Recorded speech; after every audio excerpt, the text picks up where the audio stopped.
The wedding march was still echoing in my ears.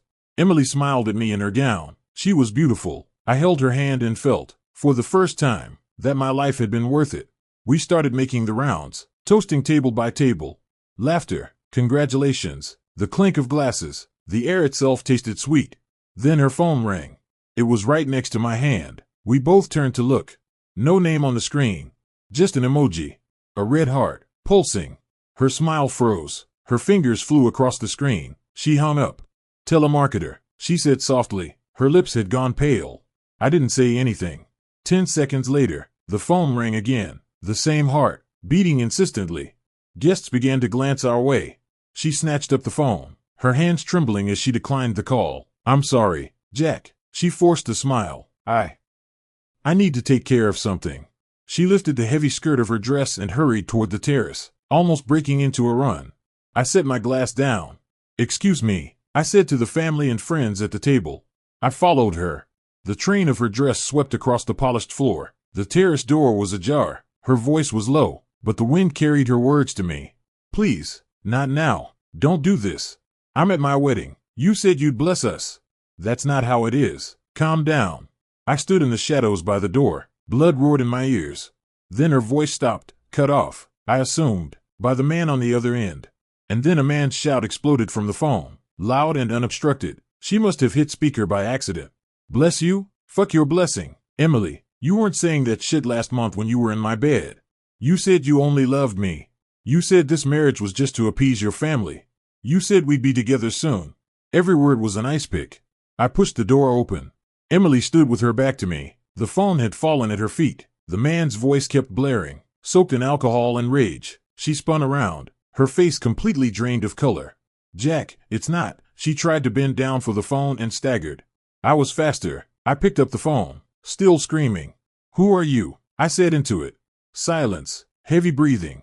So you're the sucker, he sneered. Listen up, buddy. I've been with her for a year. Downtown, the Collins Hotel, room 3321. She booked your wedding date while she was in my arms. Surprise? Emily let out a sob and collapsed to the floor. The terrace doors were wide open now. The music had stopped. I didn't know when. Shocked faces filled the doorway. My parents, her mother, the best man and maid of honor. The man's voice kept going, reckless now, vicious with details, dates, places, obscene words splattered like filth across the white wedding dress. Then there was a commotion in the hall. A man in a wrinkled suit shoved past the staff, eyes bloodshot, a liquor bottle clenched in his hand. Emily, he shouted, look at me. Dead silence. Hundreds of eyes fixed on the three of us, or rather, on the two pathetic figures at the center of it all. Emily looked at him, then at me. Her lips trembled. She couldn't say a word. The man, regular guest of Collins Hotel, room 3321, pointed at me and yelled to the crowd. You know what kind of woman she is? She was playing both of us. She lied to everyone. Emily's mother fainted. Gasps rippled through the room. I took one step forward. Everything went quiet. Everyone looked at me. I glanced at Emily. Her eyes were full of tears, pleading, terrified. I had loved those eyes once. Then I looked at him, red-faced, furious, pitiful. I turned away, facing the stunned officiant, my speechless friends and family. This absurdly elaborate wedding scene. I took the microphone from the officiant. My voice was steady. It carried to every corner of the room. Thank you all for coming today. But this wedding will not continue. Please exit in an orderly fashion. I will cover all wedding expenses in full. I sincerely apologize for the embarrassment and inconvenience. I set the microphone down. Now, please leave. No arguing. No explanations. I didn't look at them again. I stepped down from the platform, passing my father. He patted my shoulder, squeezing hard. My mother wiped her tears and nodded at me. I walked straight toward the exit. Behind me, Emily's shrill cry cut through the air. Jack, please, let me explain. It's over between him and me. There was shouting from the man, struggling. Security rushed in. Guests murmured as they filed out. The chandeliers still sparkled. The champagne tower still gleamed, but the grand performance had collapsed in chaos. I walked out of the hotel. The evening wind hit my face. In my suit pocket, the wedding ring we never exchanged pressed painfully against my leg. I took out the velvet box, looked at it, then gently set it on top of a trash can by the curb. Maybe someone else would need it.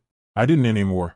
My phone vibrated, dozens of messages and missed calls. From Emily, from her family, maybe even from that man. I turned it off.